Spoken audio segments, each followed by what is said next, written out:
Make in India.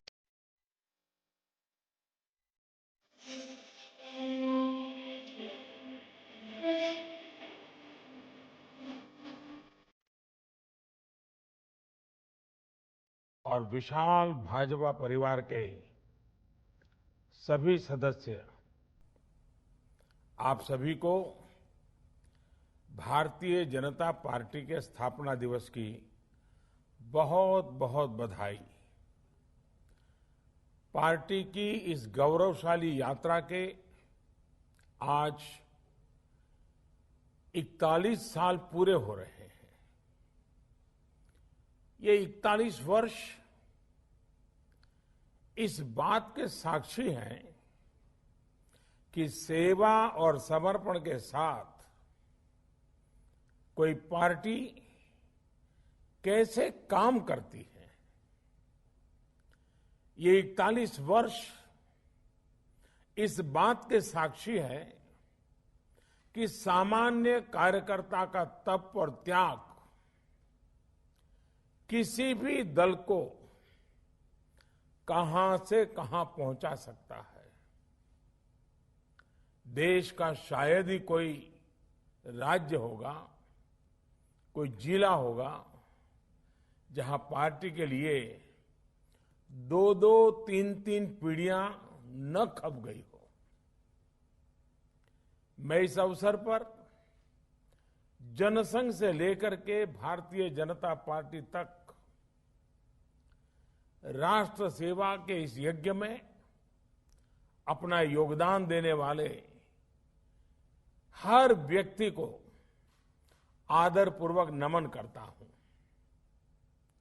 Doctor Shyama Prasad Mukherjee, Pandit Deendayal Upadhyay ji, Atal Bihari Vajpayee ji, Kushabhau Thackeray ji, राजमाता सिंधिया जी, ऐसे अनगिनत महान व्यक्तित्वों को बीजेपी के प्रत्येक कार्यकर्ता की तरफ से मैं आदरपूर्वक श्रद्धांजलि देता हूं, श्रद्धा सुमन अर्पित करता हूं। पार्टी को आकार देने वाले, पार्टी को विस्तार देने वाले हमारे आदरणीय अडवाणी जी, आदरणीय मुरली मनोहर जोशी जी जैसे अनेकों वरिष्ठों का आशीर्वाद भी हमें लगातार मिलता रहा है। पार्टी को अपना जीवन समर्पित करने वाले ऐसे हर वरिष्ठ जन को भी मैं प्रणाम करता हूं। साथियों, भारतीय जनता पार्टी के लिए हमेशा ये मंत्र रहा है कि व्यक्ति से बड़ा दल और दल से बड़ा देश। ये परंपरा डॉक्टर श्यामा प्रसाद मुखर्जी से लेकर आज तक अनवरत चली आ रही है। डॉक्टर श्यामा प्रसाद मुखर्जी के बलिदान की शक्ति है कि हम वो स्वप्न पूरा कर पाए। आर्टिकल 370 हटाकर लिए दल के विलय की घटनाएं शायद ही कहीं नजर मिलेगी। भारतीय जनसंघ ने ये करके दिखाया था। जनसंघ से लेकर अभी तक ये तप, ये तपस्या हमारे कार्यकर्ताओं के लिए बहुत बड़ी प्रेरणा है। साथियों, पिछले साल कोरोना ने पूरे देश के सामने एक अभूतपूर्व संकट खड़ा कर दिया था। तब आप सब अपना सुख दुख भूलकर देशवासियों की सेवा में लगे रहे। आपने सेवा ही संगठन का संकल्प लिया और उसके लिए आप डटे रहे, लगे रहे और लोगों की सेवा करते रहे। जो काम आप गांव-गांव में, शहरों में कर रहे थे, घर घर पहुंच रहे थे, वैसा ही कुछ काम अंत्योदय की प्रेरणा से भाजपा की सरकारें चाहे केंद्र हो या राज्य हो, अपना दायित्व निभाती रही। गरीब कल्याण योजना से लेकर वंदे भारत मिशन तक हमारे सेवा भाव को देश ने महसूस किया है। यही नहीं, इसी संकट काल में देश ने नए भारत का खाका खींचा और आत्मनिर्भर भारत अभियान शुरू किया। आज आत्मनिर्भर भारत अभियान गांव गरीब का, किसान का, मजदूर का, दलित का, वंचित का, महिलाओं का, युवाओं का, हर किसी का स्वयं का एक प्रकार से अभियान बन गया है। आज भाजपा से गांव गरीब का जुड़ाव इसलिए बढ़ रहा है क्योंकि आज वो पहली बार अंत्योदय को साकार होते देख रहा है। 21वीं सदी में जिन युवाओं ने जन्म लिया है वे आज भारतीय जनता पार्टी के साथ है, भाजपा की नीतियां, भाजपा के प्रयासों के साथ है। साथियों, गांधी जी कहते थे कि निर्णय और योजनाएं वो हों जो समाज की आखिरी पंक्ति में खड़े व्यक्ति तक लाभ पहुंचाए। गांधी जी की उसी मूल भावना को चरितार्थ करने के लिए हमने अथक प्रयास किया है। लास्ट माइल डिलीवरी हमारे यहां कहा जाता था, लेकिन आज देश का सामान्य मानवी लास्ट माइल डिलीवरी को साक्षात अनुभव कर रहा है। देश के हर गरीब के पास बैंक अकाउंट हो, देश के हर गरीब के पास पक्की छत हो, देश के हर गरीब को शौचालय की सुविधा मिले, हर रसोई में गैस कनेक्शन हो, हर घर में बिजली कनेक्शन हो, हर गरीब को इलाज की सुविधा हो, हर गांव में ऑप्टिकल फाइबर हो। ऐसी अनगिनत बातें जो समाज के आखिरी व्यक्ति हो या देश का आखिरी इलाका हो, इसके लिए भाजपा सरकारें चाहे केंद्र हो या राज्य में हो, हम सब मिलकर के दिन रात मेहनत की है, अपने लक्ष्यों को पाकर दिखाया है। और इन निर्णयों को, इन योजनाओं के शुरू करने के पीछे सबसे बड़ी वजह यही है कि हम संगठन में रहते हुए भी ऐसे ही कार्य करते करते करते आगे बढ़ रहे हैं।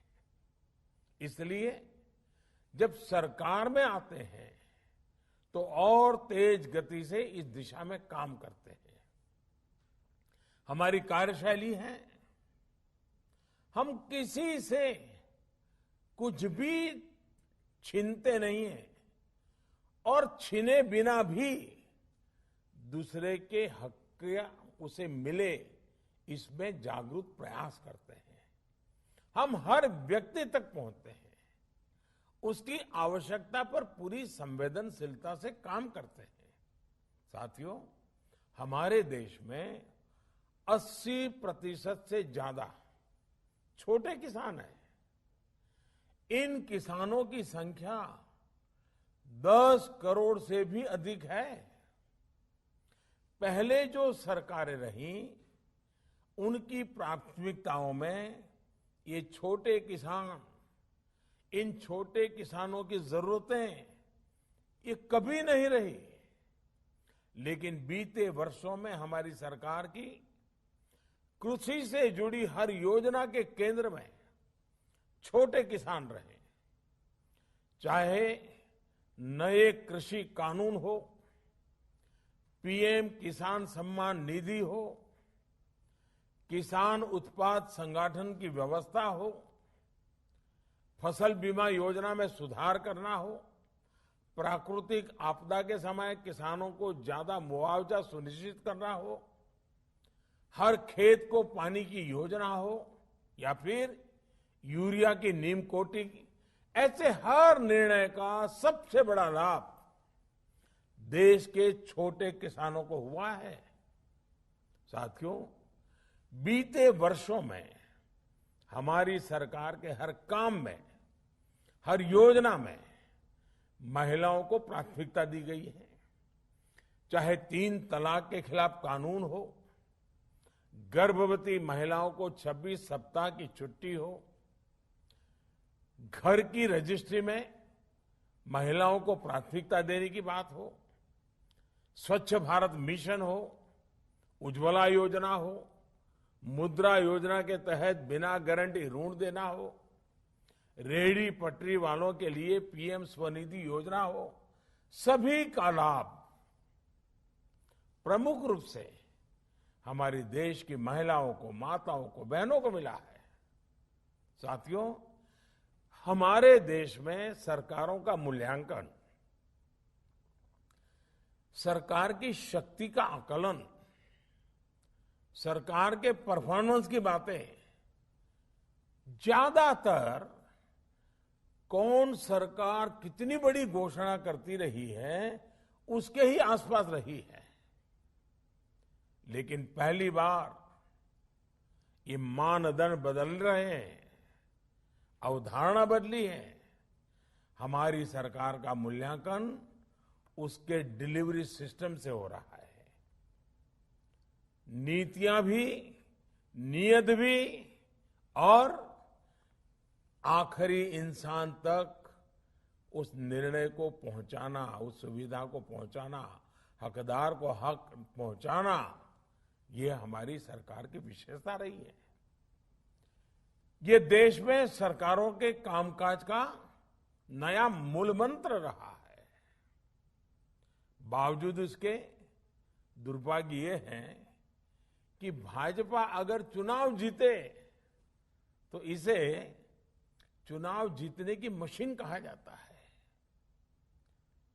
लेकिन दूसरे जब चुनाव जीतते हैं तो पार्टी की वाहवाही, नेताओं की वाहवाही, न जाने क्या क्या कहा जाता है। इस तरह के 2 मापदंड हम देख रहे हैं।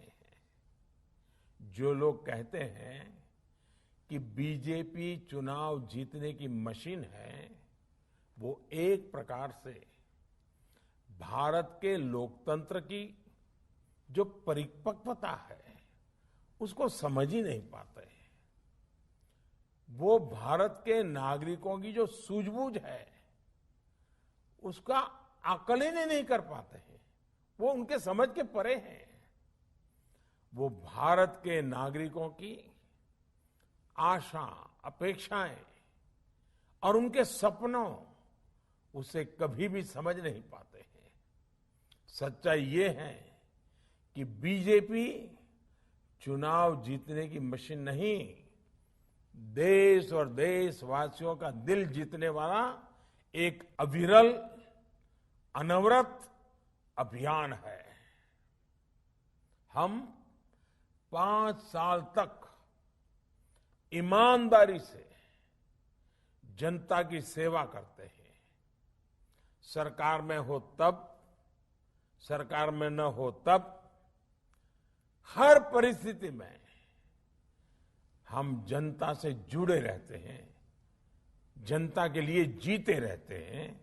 और सच्चाई ये है कि हम कभी गर्व नहीं करते कि हमारा दल जीता। हम हमेशा इस बात का गर्व करते हैं कि देश के लोगों ने हमें जिताया। साथियों, अंग्रेजी में एक कहावत होती है, टिप ऑफ द आइसबर्ग। हमारी पार्टी में भी एक टिप ऑफ द आइसबर्ग है। ये अखबारों में, टीवी पर दिखता है, लेकिन इनकी संख्या बहुत ज्यादा नहीं है। लेकिन एक बहुत बड़ी संख्या जो नजर नहीं आती है, भाजपा के उन कार्यकर्ताओं की है जो आमतौर पर दिखाई नहीं देती हैं, लेकिन वो जमीन पर रह करके काम करती है। ये भाजपा को ताकत देते हैं, जनता के बीच काम करते हुए संगठन की शक्ति को और बढ़ाते हैं। अपने जीवन से, अपने आचरण से, अपने प्रयासों से वो जनता का दिल जीतने का काम अविरत करते रहते हैं। इन्हीं के प्रयासों से आज भाजपा दुनिया की सबसे बड़ी पार्टी है। आज आम जनमानस ने ये महसूस करता है कि भाजपा सरकार का मतलब है राष्ट्र निर्माण के लिए सही नीति, साफ नियत और सटीक निर्णय। भाजपा आने का मतलब है राष्ट्र प्रथम, नेशन फर्स्ट। भाजपा आने का मतलब है देश हित से समझौता नहीं, देश की सुरक्षा सर्वोपरि। भाजपा आने का मतलब है वंशवाद, परिवारवाद की राजनीति से मुक्ति।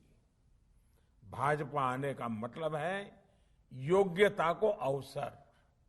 भाजपा आने का मतलब है पारदर्शिता, गुड गवर्नेंस। भाजपा यानी सबका साथ, सबका विकास, सबका विश्वास। आज भाजपा भारत की विविधता की, अनेकता में एकता की प्रतीक बन गई है।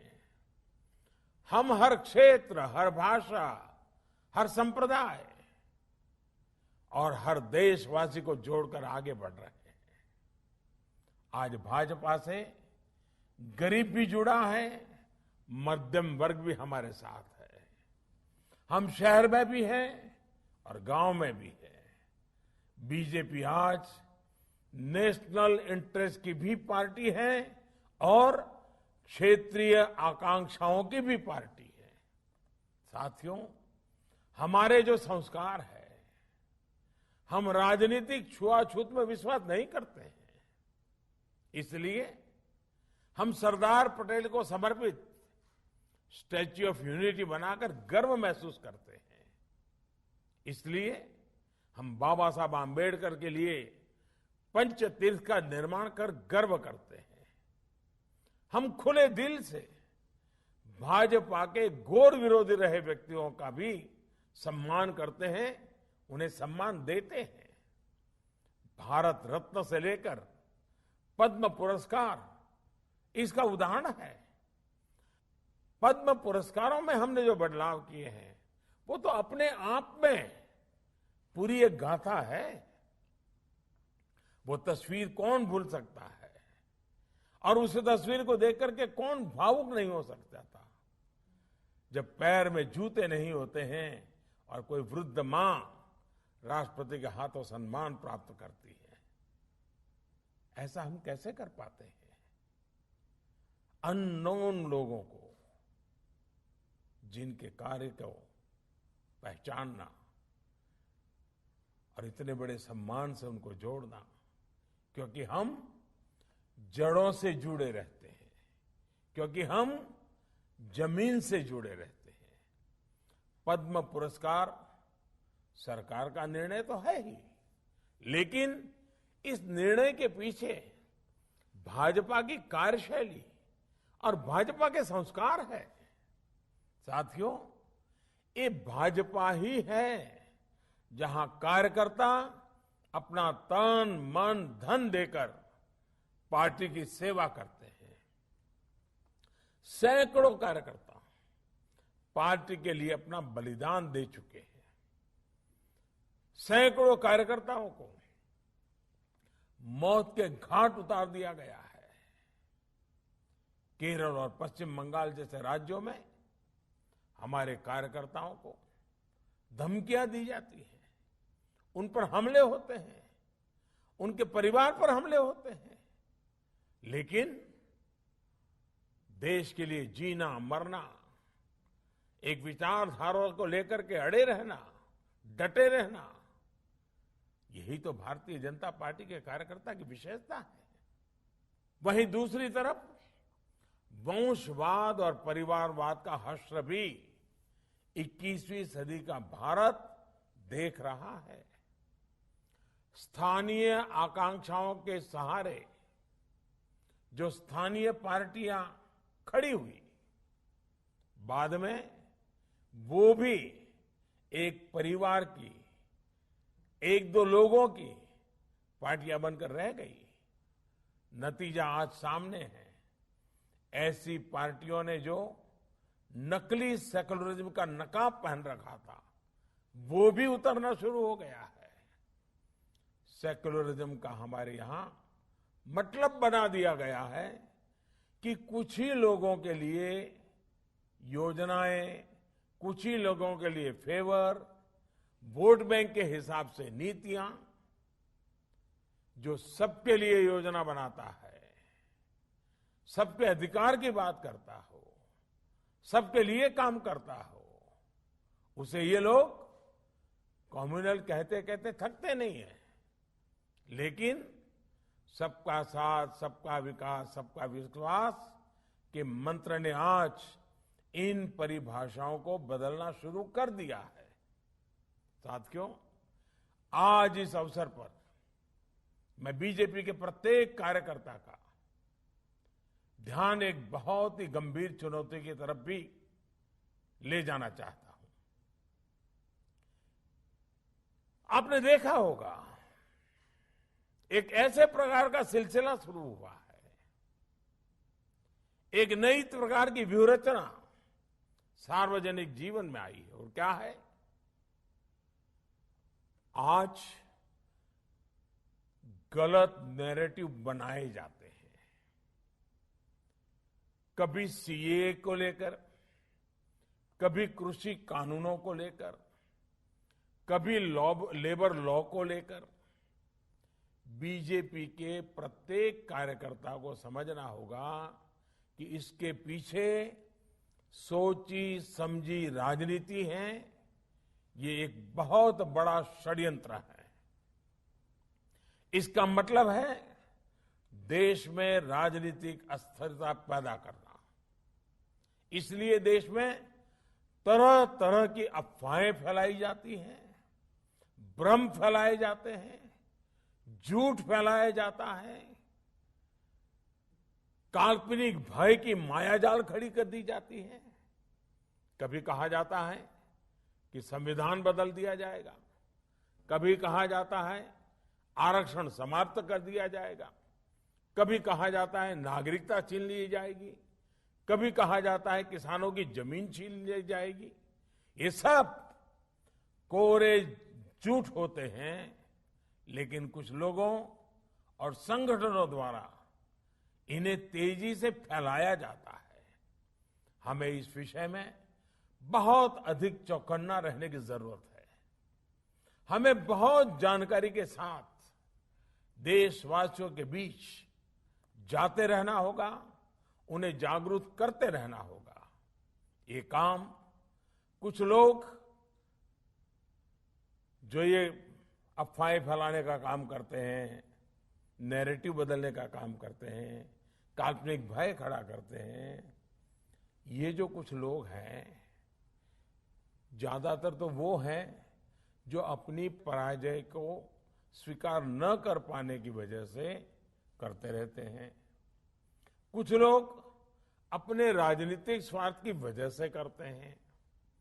कुछ लोगों की भाजपा से जन्मजात दुश्मनी है, इसलिए करते हैं। लेकिन ये लोग ऐसे कार्य कर रहे हैं जो देश को बहुत लंबे समय तक नुकसान पहुंचाएगा। इसलिए बीजेपी के हर कार्यकर्ता को सतर्क रहना है। इन लोगों की सच्चाई से देश की जनता को सावधान करते रहना होगा।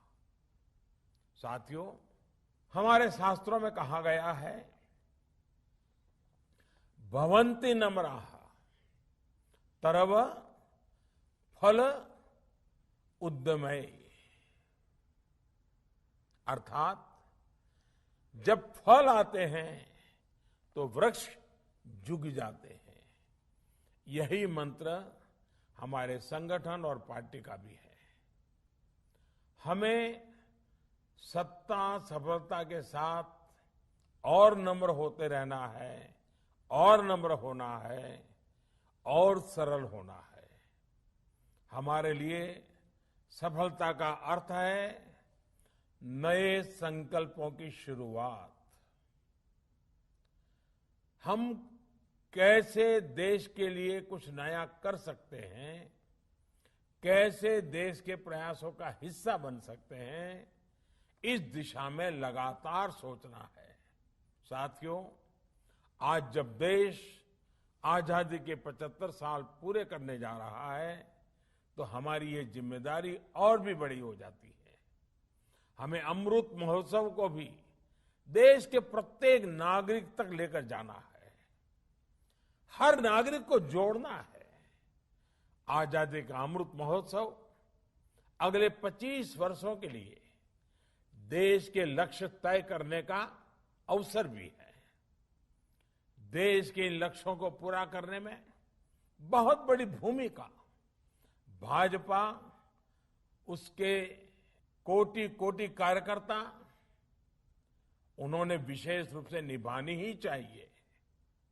इसलिए हमें भी अपने अगले 25 वर्षों के लिए लक्ष्य निर्धारित करने हैं, व्यक्तिगत भी और पार्टी की इकाई के लिए भी। हमारी पार्टी के भविष्य को, इन लक्ष्यों को पूरा करने की बड़ी जिम्मेदारी हमारे युवा कार्यकर्ताओं पर होगी।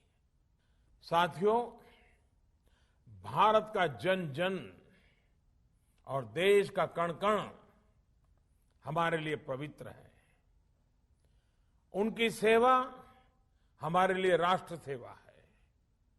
सत्ता हमारे लिए इस पवित्र राष्ट्र सेवा का एक माध्यम है। पद हमारे लिए परिश्रम की पराकाष्ठा करने का दायित्व है। और हमारे लिए भाजपा कार्यकर्ता होना सिर्फ 2 शब्द नहीं है, ये हमारा जीवन मंत्र है। साथियों, अपनी बात समाप्त करने से पहले एक और बात आप सभी को पता है कि कल शाम को, यानी कि 7 अप्रैल को शाम 7 बजे मैं परीक्षा पे चर्चा करूंगा। आप सभी इस चर्चा का हिस्सा बने। याद रखिए, 7 अप्रैल शाम 7 बजे। और मैं चाहूंगा अधिक से अधिक परिवार, अधिक से अधिक विद्यार्थी मित्र इस संवाद में जरूर जुड़े और उनसे भी मुझे कुछ फीडबैक मिले। आप भी अपने सुझाव भेजिए ताकि ये परीक्षा पे चर्चा और समृद्ध होती रहे, हमारी नई पीढ़ी को ये बातें कुछ काम आती रहें, उसमें मुझे आपकी मदद मिल जाएगी। साथियों, आप सभी स्वस्थ रहें, प्रसन्न रहें, इसी तरह देश सेवा करते रहें, इसी विश्वास, इसी शुभकामना के साथ फिर एक बार आज भारतीय जनता पार्टी के स्थापना दिवस पर बहुत बहुत शुभकामनाएं देते हुए आप सबको बहुत बहुत धन्यवाद देता हूं। वंदे मातरम।